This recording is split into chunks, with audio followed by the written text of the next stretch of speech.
Msaada wetu kwa jina la Bwana. Bwana awe nanyi.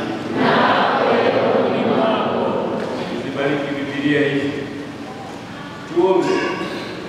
Neno lako Mungu laweza kubariki kila kitu.